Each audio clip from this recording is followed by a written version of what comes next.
जय झूलेलाल। मां चंदा माखीजा सिंधु संगम माचिस मीडिया में तव्हांजो स्वागत थी कयां। हीअ ख़बर खंडवा जी आहे, जाते भारत माता जो पूजन ऐं सिंध स्मृति ॾींहुं मल्हायो वियो। भारत माता जी जय ऐं वंदे मातरम जे नारनि सां किशोर नगर गुंजायमान थी वियो। 14 अगस्त जो आज़ादीअ जी पूर्व संध्या ते किशोर नगर रहवासी संघ जे तत्वाधान में भारत माता जो पूजन ऐं सिंध स्मृति ॾींहुं कार्यक्रम आयोजित थियो। इन में किशोर नगर ऐं आनंद नगर क्षेत्र में रहण वारनि सिंधी समाज वारनि जो संघ पारां स्वागत सत्कार कयो वियो।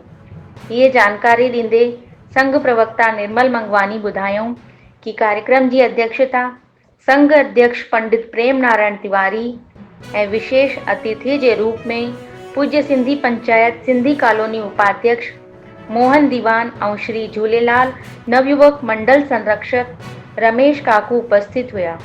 कार्यक्रम की शुरुआत में भजन गायक दीपक तांबट भारत माता जी संगीतमय आरती प्रस्तुत कई। उन्हीं खां पोइ संघ पारां सिंध स्मृति ॾींहुं मनाईंदे समाज के नरेंद्र कुमार विद्वानी, मनोहर चंदानी, मोहन दीवान, रमेश काकू, बालकृष्ण पुरुस्वानी, निर्मल मंगवानी, अमित विद्वानी इन्हनि सां गॾु उपस्थित वॾनि जो स्वागत गुलनि जी मालाउनि सां कयो वियो। आयोजन के दौरान भारत माता जी जय और वंदे मातरम के नारनि सां किशोर नगर क्षेत्र गुंजायमान थी वियो।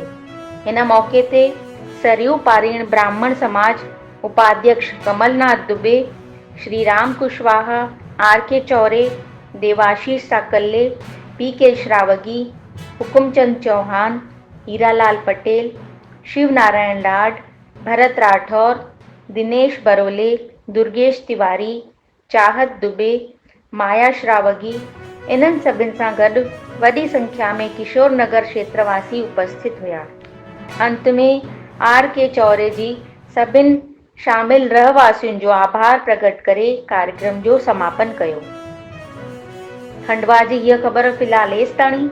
अगर हीअ न्यूज़ तव्हांखे वणी आहे त सिंधु संगम माचिस मीडिया जा वीडियो लाइक कयो, शेयर कयो, सब्सक्राइब कयो ऐं सिंधियत खे वधायो।